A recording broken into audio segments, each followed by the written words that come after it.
तर आपण आहोत शिवाजी पार्क मध्ये आणि मोठ्या प्रमाणात गर्दी जसं आपण बघतोय की पाऊस मध्येच येतोय मध्येच जातोय.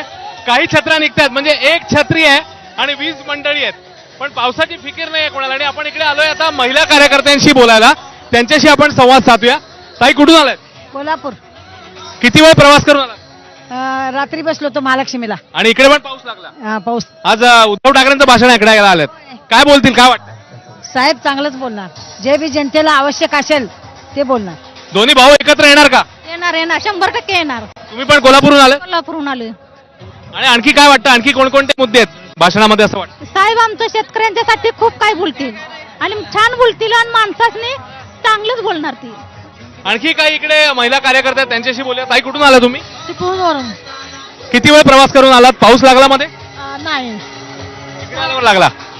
आणि आज काय वाटतं, दोन्ही भाऊ एकत्र येतील, आज घोषणा होईल काय? हो नक्की नक्की.